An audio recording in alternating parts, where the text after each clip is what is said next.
Before we get into the topic, let's go through the agenda for today. I will do a quick introduction of myself and Boundary Systems, PDSVISION, go through the topic overview, give you a live demonstration of the tool, and then at the end, we will handle the Q&A session. So if you have questions during the webinar, please feel free to start typing those out in the questions section of the webinar. Okay, my name is Sifram Poyeng. I'm a PLM specialist at Boundary Systems with over 7 years experience on PDC products, specifically Windchill. I'm a certified Windchill trainer and implementer. A little bit about us being PDSVISION. We are formerly known as Boundary Systems and was acquired by PDSVISION was acquired by PDSVISION in 2018. And if you look at the map on the side here, this is all the regions where we actually operate from. We regard ourselves as the technology leader and also a first PDC global reseller and a preferred service provider. We offer software solutions for design and manufacturing, and we also have capabilities in consulting, implementation services, professional training. We also host our client systems in our cloud environment and also provide the help desk support.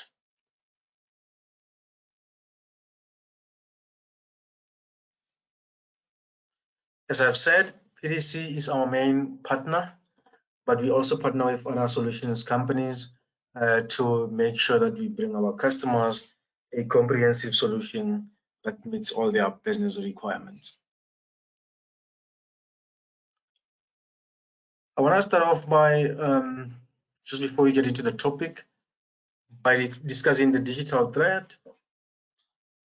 So digital thread is defined as the use of digital tools and representations to design, evaluate, and to also manage the life cycle of a specific product. So it creates traceability and governance of your product data across all the enterprise.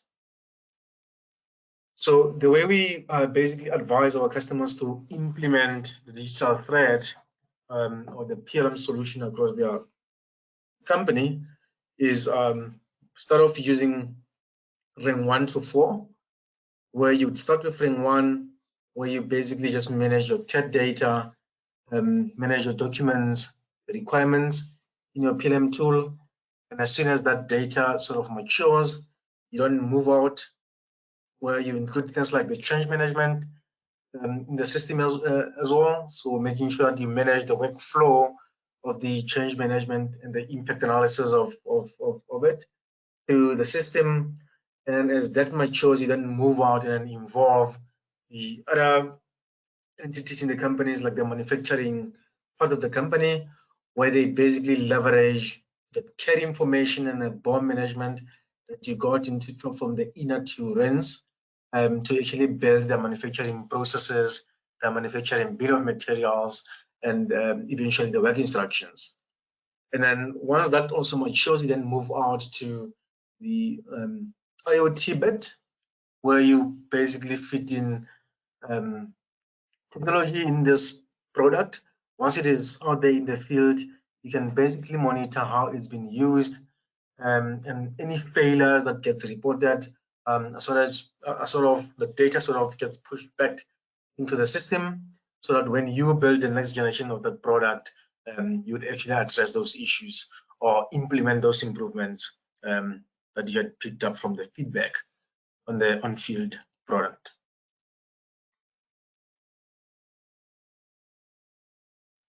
So the idea of the digital thread is to have that link throughout the product lifecycle until it's retired.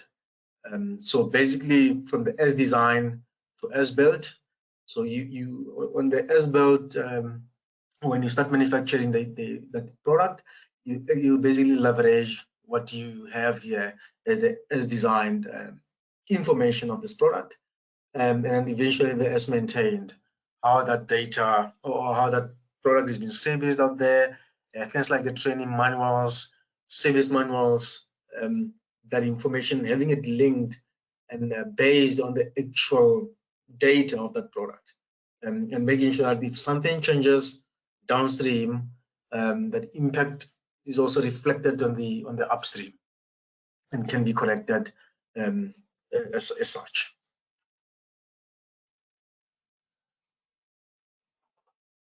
Back to the topic of the day, the challenge that every organization that does product development,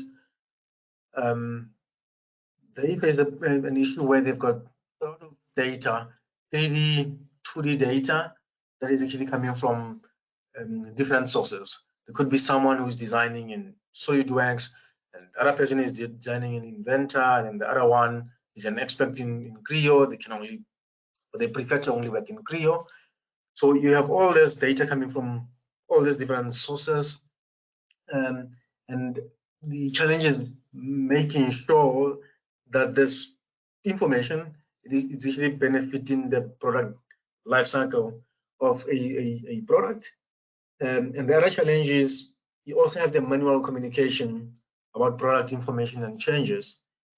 So some of this information would come through an email that there's a change. Some would come through Teams. And in other companies, sometimes they share this change information through WhatsApps, where there's basically not traceability to see who created what or what was the reason for change, because that information is not captured. And remember, the product lifecycle management actually affects a lot of entities in the organization. And it's important that if there is any communication about product information or the change in a specific product, that it gets communicated to all the affected entities in there.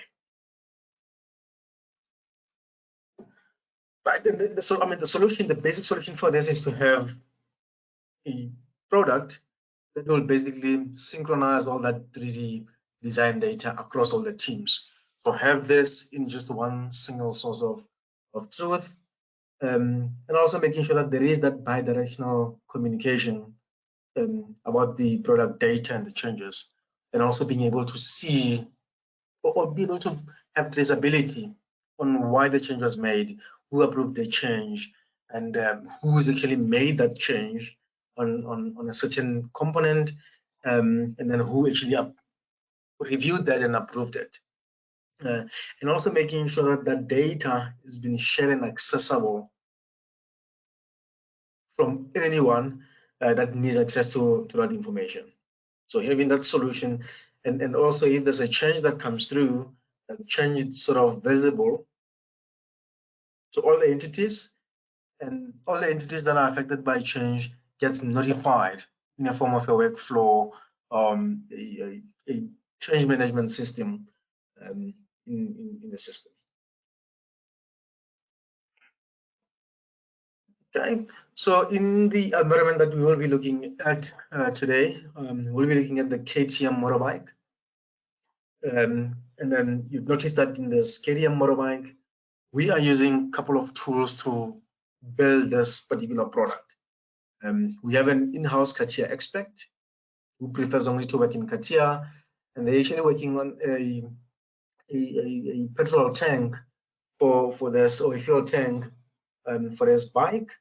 And then we also have the NX expert, which is also an in-house expert who is actually working on an engine for this particular one. And then we also have a Creo expert who is actually building some of the components on the motorbike and also putting the different components together to put together that final design product. And then for our wheels and frames here, we have an external resource that actually uses SolidWorks for that. And because this is an external resource, we basically don't want them to have access to a complete data set. So we need to have a way to actually control that and make sure that they only have access to the data that we are outsourcing them for, or data design that we are outsourcing them for. What is the benefit of this particular setup here, where we can collaborate on one product but using different solutions or design solutions that we are experts on? So the benefit for that is the company realize productivity or the return on investment almost immediate. And the reason for that is there is no need to train this guys on the CAD tools because they are already experts on those. And so they can't really complain and say, I couldn't meet the deadline because I don't know how to use Creo. They are using a tool that they are experts on. And I mean, with that said, is you have a team of experts working on this project, which converts to no delays on projects, because they know what they're doing, they know how the tool actually works. So this is the use case that we will be going through in this exercise here. We have an external resource that we will need to share the data with, and making sure that they can only see that data. They can't see the whole product data for of this KTM bike here. So we will basically share this information, just that wheel information, to them using a tool called Project Link in Windchill. And then once they've done work on that, they will notify the project manager, and the project manager will then go in and then push the changes that they have done back into the PDM side of Windchill, where the whole product data resides. And then I'll also show you that in Windchill, you can have different data coming from different CAD tools being housed or managed in Windchill. So if you look at this image here, you'd see we've got CATIA data here, we've got Creo, NX, and SolidWorks data. And all this information is managed in Windchill. Okay, so at this stage, I'm going to now switch to the demonstration and show you exactly how this is done in the Windchill environment. So I'm using Windchill 12 for my demonstration. I'm also using Creo 8.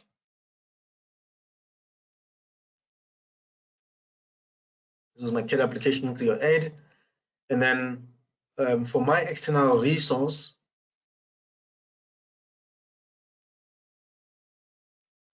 we are using SolidWorks 2019 for demonstration.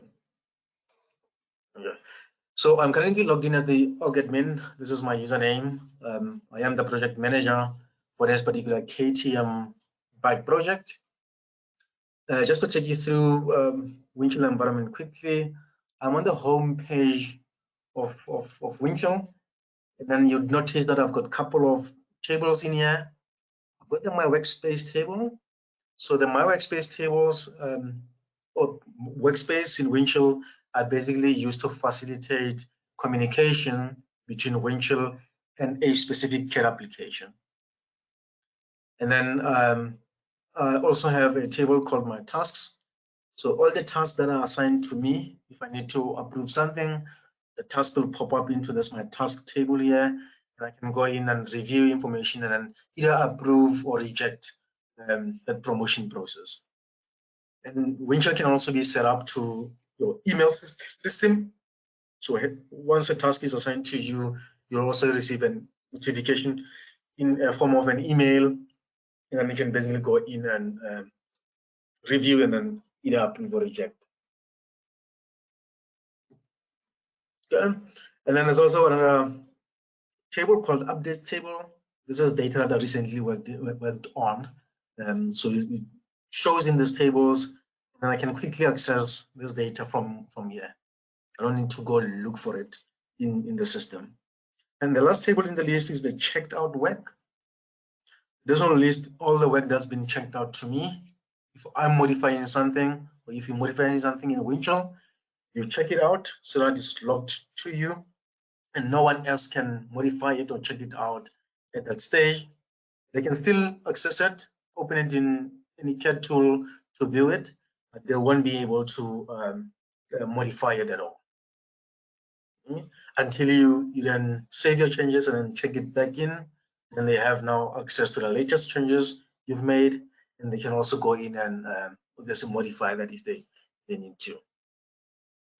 And then under the browse here, this in Windchill we call them context. We've got product context. Product context is a context that stores information that is specific to a specific product. So in our case, all data that's only related to KTM will be stored under this KTM product. And then the library will be used to store information that could be shared across multiple products. So things like nuts and bolts, screws, and so on. Those could be stored in a centralized library, and then could be used across multiple multiple products. And then you also have the project link or projects on here. So the projects could be used to share data with your external contributors without having to share a complete data set of that. So we will be using this to share that specific wheel data assembly only to our external contributor on that. Okay, and then on the product, if I go to the folder view of it, this takes me to the folder view of my product. I can go in and create subfolders in here to further organize my product structure. But you'll notice that I've got CAD data that resides in the CAD folder. I can also have a documents folder that will house all my documents. So in this one here, I've got a specification documents for this particular file. And then this is actually containing a PDF document that I can go and open up in a PDF view. I'll go back to the CAD. This is all the CAD data that's created in different CAD tools. I'll quickly show you by just grouping them in the tools that they were designed in. So you'll see this is all the CATIA data. And then Windchill will have different icons for different CAD tools. So that's for CATIA. And then this is for Creo. So that is for Creo part. And then that would be for Creo assembly over there. And there's also one for NX, assembly for NX, and part for NX, SolidWorks, and so on. Okay. That is for data, all the data we have in here.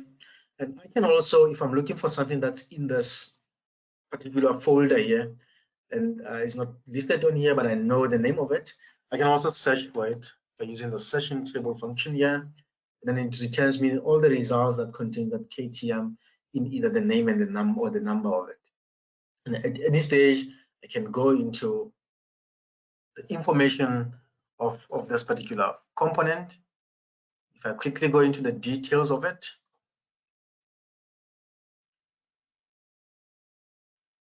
so this is the details of this file. I can see what is the name, the number of it.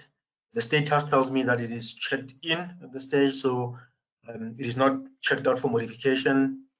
I can see who actually modified the file. That's the importance of the PLM tool. Is like you can see exactly who's actually modified it and when was it last modified. Okay. I can also see the states of the life cycle of this product. In my case, my products can exist in either in work, released, or cancelled state. If it's in work, this is where you go in and modify it. So this part is currently in work. That's why we can still modify it. But once I promote it or I release it for production, it will then stay in released, and then it will be locked, so that no one can modify it while it is in released state. And the only way, if we need to modify it, would be to revise this file. And when you revise it, the revision, correct, which is A at the moment, will then go from A to B. You feel that this is now a new revision. And then the previous revision, which is A, it's still in the system, sort of gets locked and then gets stored in the history trail of the system. You can still go back to it and view the content of it, but you cannot modify it because it's now superseded by the B version of it. Okay, and then the other thing worth mentioning here is if you need to capture additional parameters for your CAD tool, you can capture those, and they will also show as part of the details of your product in here. And you'll also see that at the top here, I've got an image of the KTM bike. So this is a lightweight version of this file, and I can also, basically interact with that 3D lightweight. This is something that the people that does the checkers, or for your internal reviews, you can use what you call Creo View to open up these modules and view them in that lightweight version and be able to do the red lines on it and so on. So if I go into the structure of this particular product here, I just wanted to show you that this KTM, even in Windchill here, it is built using different CAD tools. So the front wheel assembly and the rear wheel assembly are actually designed in SolidWorks. You see the icons. If I go to the attributes here, okay, it's not on there.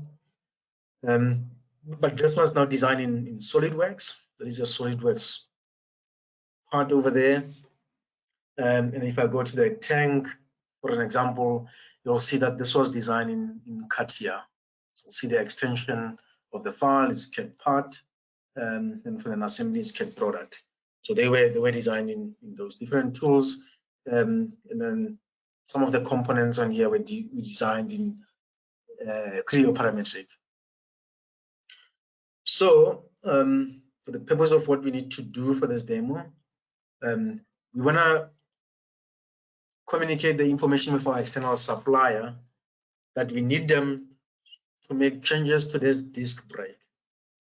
So we want to make sure that this disc brake is a little lighter, and then the communication that we need to have with them here is we need to ask them to just create 10 holes around this disc plate here that are 10 milliliters in size, 10 millimeters in size, and they could go in and just update that in Creo, in SolidWorks. Okay, and then I just wanted to also show you this complete assembly, the KTM assembly in Creo. There's the complete assembly in Creo. That is the disc plate that you need to change. So what I'm going to do is I'm going to leave this open in Creo parametric, make the change to that disc, and then come back to Creo parametric and update this module so that it shows the changes that we've made in SolidWorks on that disc plate or brake disc.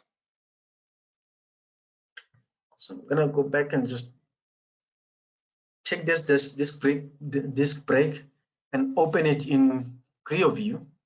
So as a checker or a reviewer, I could take this, open it in Creo view,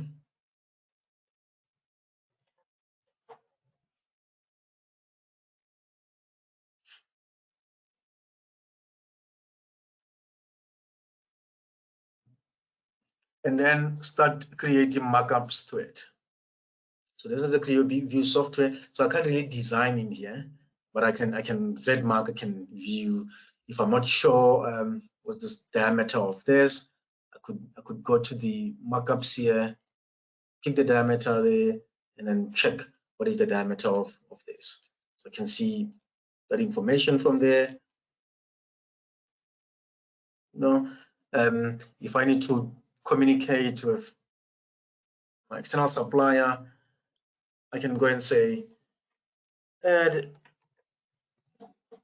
10 holes, 10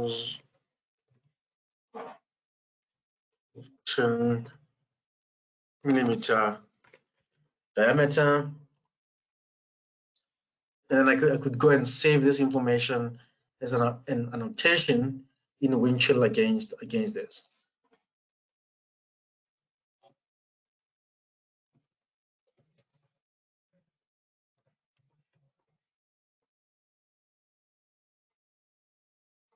Then that information gets saved against my component in Windchill, and then this will be saved under the contents here.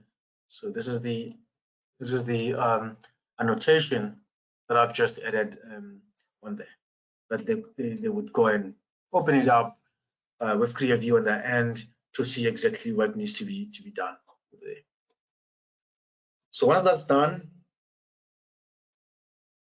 I'm going to go back to the front wheel assembly, or before I just share this data, I'll quickly go back to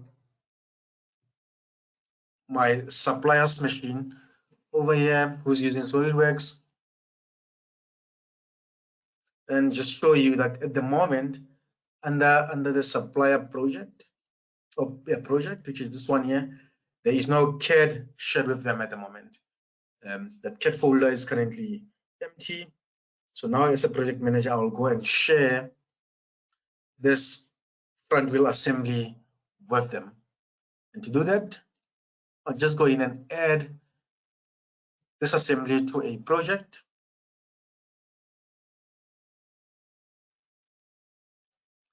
Find that name of the project in Windchill.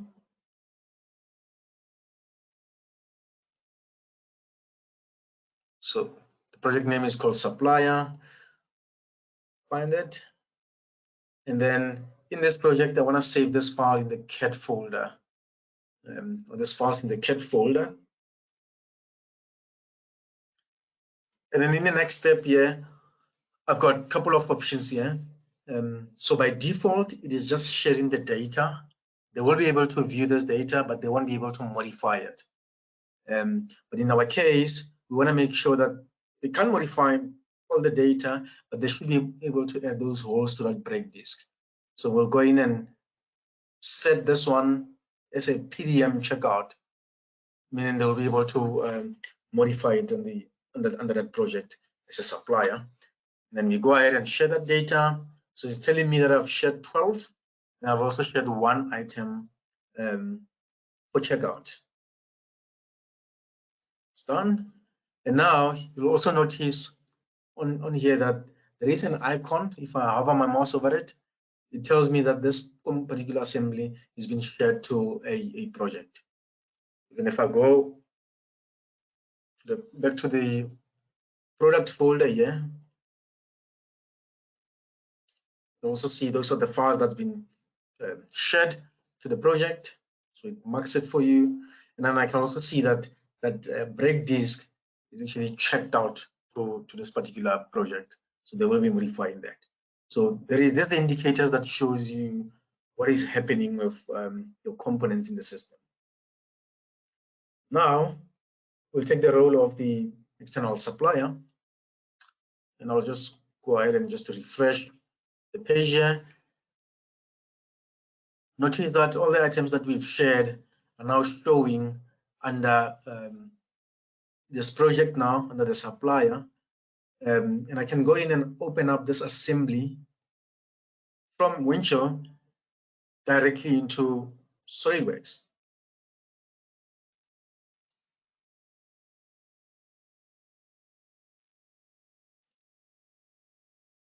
My assembly is now fully opened in SolidWorks.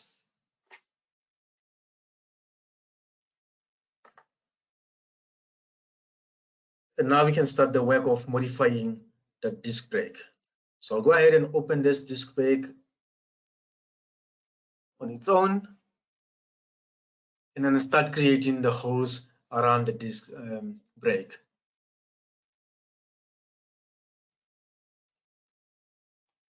So This is the hole size we want, and the diameter should be 10 millimeters.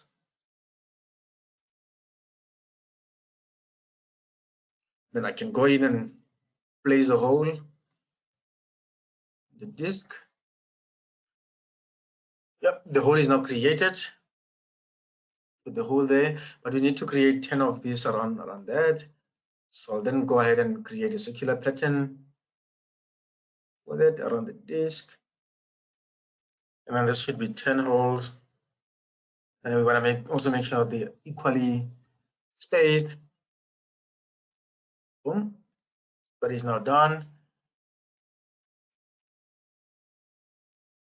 All the holes are now created. Then you will also notice that in SolidWorks now we have another tab that's called PDC Windchill. So if I go into this tab, I get to see the functions that you get in Windchill, being able to check out the file, being able to check it in, opening it from Windchill, or creating a new Windchill CAD file directly from SolidWorks. So at the moment I've made the changes to the file, but the file is currently not checked out. So I'm going to go ahead and check it out. It tells me at the bottom left, the bottom right here that it is now checked out successfully. I can go in and save the changes that I've made. There's notes again on the side to say it is now saved into Windchill. And then I'll go ahead, I'll go back and then check in the file. Automatically check in the file. It uploads the file into Windchill and then checks it in. It tells me that the file is now checked in successfully. So I can go ahead and close the file. I've done my job as the supplier. And I can also see that it is updated on my assembly as well, the new changes. And I'll go ahead and now close the assembly as well. I don't need to save the changes to the assembly. And if I go back to my Windchill workspace as a supplier, I can see here that the file has been checked in. Nothing is checked out at the moment. And then at this stage, the supplier can go ahead and notify the project manager that he's made the changes are completed. They can go ahead and accept the changes. So at this stage, as the project manager, I'll go back to that product now. And at this stage, I can also go in and open up this disc break to see if they've actually done what they were supposed to do. And once I'm happy with that, I can then take this particular assembly or the part that's been changed and then push that change back into the PDM system. So send data, send to PDM, and finish. So that update is now pushed back into the PDM system. And you'll also notice now that the checkout tag has now been removed. And then the part is now set for only share. So at this moment, the supplier won't be able to modify this component. So it is basically locked out to them. They can't modify it anymore. Okay, and now from the Creo side, I'll bring back that assembly, and you'll notice that at this stage, the disk is not updated yet. So what you need to now do is go back to our Creo workspace, and then look for any updates on the Windchill side. And I can see from here that there is an update that's coming from that break disk. I can go and select it and say, I want to download this onto my workspace so that I can feel that update in the workspace. Click OK. So it now shows us here that a new change has been loaded into the workspace, and the system is intelligent enough to realize that this part is also in session, and it wants to update that break disk in the Creo session we have open. So I'll accept that. It goes ahead and it updates that file in my session. Now if I go back to that assembly, you'll notice that the holes are there on that disc brake. So from here, as a Creo designer, if these holes actually impact my design, I can already pick that up in the session, and then I can either raise a review for this or additional change to the brake disc to meet those changes. In this case, it was just to lighten the disc brake, so we are happy with these changes. So the next thing in the process that you would do as the project manager, I'll then go in. We're happy with the changes from the supplier. The project is now closed. We don't need them to access this information anymore. So I can go and just remove their access from these files. And then it comes up with notification here. And the notification simply says, these files also exist in the supplier's workspace. Do you want to go in and remove it there? Then I'll go in and basically say remove them from the workspace as well.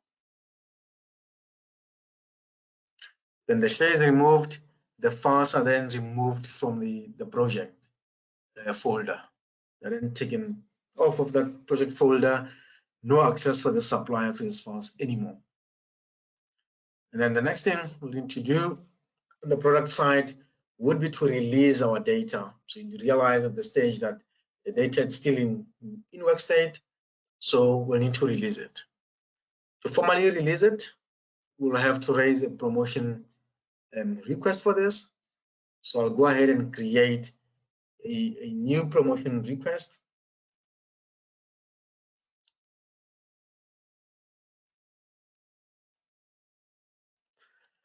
Give it a name, KTM initial release. And then I can just put in, if I need to communicate any information regarding the promotion itself, I can type that information in the description here. If I need to attach any link and so on, I can attach those in there as well. I can also specify when this promotion is needed by. So if the approver is taking long to approve, they will get notifications to say you need to approve. You need to approve a specific promotion request. And then on here, we need to go and set the target state for this. We want to release them, and I can go and mark all of this for release. Once that's done, I can then go to the last step where I would basically go in and set who would be the reviewer for this and who will be the approver for it. So for the purpose of this, I will pick the product manager as the approver, and then click finish.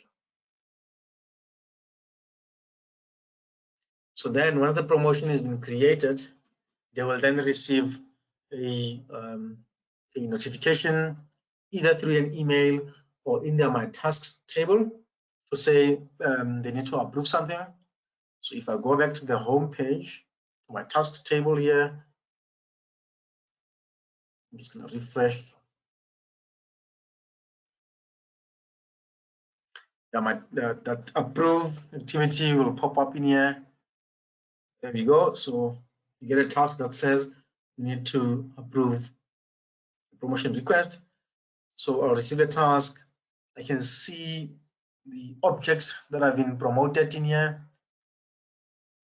I can basically go in, open this in Creo view, check if everything has been done, and then based on that information, I can then decide how I want to disposition my promotion request. Do I approve it? Do I reject it? If you reject it, you'll notify the creator of the promotion request, and then leave the items in an in-work state. If you send it back for rework, they'll get a task with the notes or comments for rework, and then they would rework it and then submit it again. In this case, we're happy with everything, and we'll go ahead and approve it.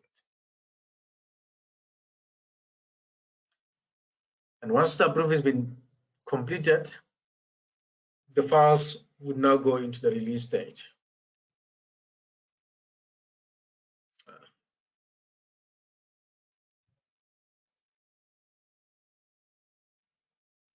Okay, yeah, you'll now notice that our files have now been released, and then the state is now marked as released.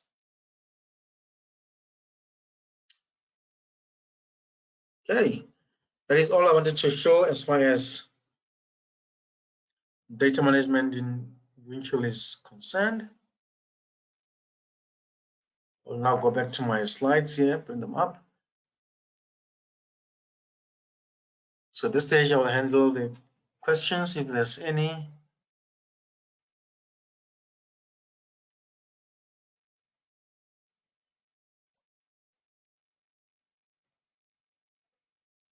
Okay, I see there's no questions in the questions section here. So at this stage, I'll go ahead and say, if you've got any technical questions, feel free to email those to myself at epoing@pdsvision.us. Any sales query or request for demo, sales@pdsvision.us.